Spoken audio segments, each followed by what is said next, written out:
പാക് പട്ടാളം അക്ഷരാർത്ഥത്തിൽ പെട്ടിരിക്കുകയാണ് എന്നുള്ളതിൻ്റെ കൂടുതൽ തെളിവുകളാണ് ഇപ്പോൾ പുറത്തേക്ക് വരുന്നത്. ഇന്ത്യ ഒന്ന് പറഞ്ഞാൽ രണ്ടാമത്തതിന് പാകിസ്ഥാൻ പറയുന്നത് ഞങ്ങൾ ആണവായുധം പ്രയോഗിക്കുമെന്നാണ്. ഇന്ന് പോലും റഷ്യയിലെ പാകിസ്ഥാൻ ഹൈക്കമ്മീഷണറായിട്ടുള്ള ഖാലിദ് ജിലാനി പറഞ്ഞിരിക്കുന്നത് ഞങ്ങൾ ആണവായുധം പ്രയോഗിക്കുമെന്നുള്ളതാണ്. ആണവായുധം പോയിട്ട് പാകിസ്ഥാന്റെ കയ്യിൽ വെടിയുണ്ടോ എന്നുള്ള കാര്യം പോലും സംശയമാണ്. അത്തരത്തിലുള്ള റിപ്പോർട്ടുകളാണ് ഇപ്പോൾ പാകിസ്ഥാൻ ആർമിയിൽ നിന്നും പുറത്തു വന്നുകൊണ്ടിരിക്കുന്നത്. നേരത്തെ തന്നെ 1500 മുതൽ 4500 പാക് പട്ടാളക്കാർ അവിടെ നിന്നും രാജിവെച്ച വാർത്ത, അതായത് പട്ടാളത്തിൽ നിന്നും വിട്ടുപോകുന്ന റിപ്പോർട്ട് ഞങ്ങൾ കൊടുത്തതാണ്, ആ രേഖയടക്കം കൊടുത്തതാണ്. എന്നാൽ പാകിസ്ഥാൻ പത്രമായിട്ടുള്ള ഡോൺ അതേസമയം വന്ന് പറയുന്നത് അങ്ങനെയൊന്നും സംഭവിച്ചിട്ടില്ല, ഇതൊക്കെ വ്യാജരേഖയാണ് എന്നുള്ളതാണ്. പാകിസ്ഥാൻ പത്രം പിന്നെ അത് വ്യാജരേഖയാണ് എന്നല്ലാതെ അത് ഒറിജിനലാണെന്ന് പറയുമോ? എന്തായാലും അത് ഇവിടെയുള്ള സുഡാപ്പികൾക്ക് വലിയ ആശ്വാസമായി മാറിയിട്ടുണ്ട്. അതവിടെ നിൽക്കട്ടെ. അതിൻ്റെ കൂട്ടത്തിലാണ് ഇപ്പോൾ ഒരു സുപ്രധാനമായിട്ടുള്ള വാർത്ത പുറത്തു വന്നത്.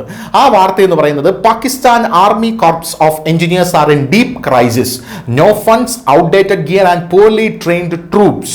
Each battalion faces a PKR 6.82 lakh shortfall. They parade missiles for the message, but behind the scenes a collapsing force. Paper tiger. വെറും ഒരു കടലാസ് സംഘടന മാത്രമാണ് ഈ പാകിസ്ഥാന്റെ പട്ടാളം എന്നാണ് പറയുന്നത്. ഒന്ന് ആലോചിച്ച് നോക്കണം. ഒരു രാജ്യത്തെ പട്ടാളത്തെക്കുറിച്ചാണ് പറയുന്നത്. അവർക്ക് ഫണ്ടില്ല, അവർക്ക് ടോപ്പ് ഗിയേഴ്സ് ഇല്ല, അവർക്ക് ഔട്ട്ഡേറ്റഡ് ഗിയേഴ്സ് ആണുള്ളത്, പുവർലി ട്രെയിൻഡ് ട്രൂപ്സ് എന്നാണ് പറയുന്നത്. അതായത് യാതൊരുവിധ പരിചയവും ഇല്ലാത്ത പട്ടാളക്കാരാണ് പാകിസ്ഥാനിലുള്ളത് എന്നാണ് പറയുന്നത്. ഇത് പറയാനുണ്ടായ പ്രധാനപ്പെട്ട ഒരു കാരണം എന്ന് പറയുന്നത് കാഷിഫ് നാസർ എന്ന് പറയുന്ന lieutenant general engineer in chief അദ്ദേഹം അസീം മുനീറിനെ അയച്ചൊരു കത്ത് ഇപ്പോൾ പുറത്തു വന്നിരിക്കുകയാണ്. ആ കത്തിൽ ഇതിനെക്കുറിച്ച് പ്രധാനമായി പറഞ്ഞിട്ടുണ്ട്. പ്രേക്ഷകർ ഇപ്പോൾ കണ്ടുകൊണ്ടിരിക്കുന്നത് ആ കത്തിന്റെ കോപ്പിയാണ്. എന്തായാലും ഇതിൽ പറയുന്നത്, പ്രിയപ്പെട്ട ജനറൽ, നിലവിൽ എൻ്റെ കമാൻഡിന് കീഴിലുള്ള എഞ്ചിനീയറിംഗ് റെജിമെന്റുകൾ 13, 20, 170, 256 എന്നിവയെ ബാധിക്കുന്ന ഗുരുതരമായ ലോജിസ്റ്റിക് പ്രവർത്തന പരിമിതികളെക്കുറിച്ച് നിങ്ങളെ അറിയിക്കാൻ ഞാൻ മാന്യമായി എഴുതുന്നു. ആന്തരിക വിഹിതവും പുനർവിതരണവും ഒപ്റ്റിമൈസ് ചെയ്യാനുള്ള ആവർത്തിച്ചുള്ള ശ്രമങ്ങൾക്കിടയിലും ഇനി പറയുന്ന പോരായ്മകൾ മിഷൻ ഫലപ്രാപ്തിയെ ദുർബലപ്പെടുത്തും എന്ന് ഞാൻ കരുതുന്നു, അല്ലെങ്കിൽ അങ്ങനെ തുടരുന്നു എന്നാണ് അദ്ദേഹം പറയുന്നത്. അത് ഞാൻ തർജ്ജിമ ചെയ്ത് വായിക്കുകയാണ്. അതിലൊന്നാമത്തത് ഫണ്ടിന്റെ കുറവാണ്. 6,82,000 പാകിസ്ഥാൻ രൂപയുടെ ഏകദേശ കമ്മി ഓരോ ബറ്റാലിയനിലും നേരിട്ടുണ്ട്. പരിമിതമായിട്ടുള്ള സംഭരണ പരിപാലന പ്രവർത്തനങ്ങൾ അവശ്യ ചുമതലകൾ ഉടനെ തന്നെ നടത്തേണ്ടതായിട്ടുണ്ട്.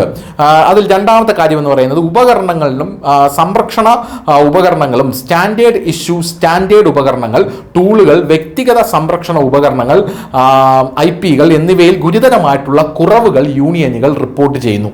ഉപയോഗത്തിലുള്ള നിരവധി സംവിധാനങ്ങൾ കാലഹരണപ്പെട്ടതോ പ്രവർത്തനരഹിതമോ ആയതും ദൗത്യത്തിന്റെ സന്നദ്ധതയെ ബാധിക്കുന്നതുമാണ്. അതായത് കയ്യിലൊരു കോപ്പുമില്ല എന്നാണ് പറഞ്ഞു വരുന്നതിന്റെ പ്രധാനപ്പെട്ട അർത്ഥം.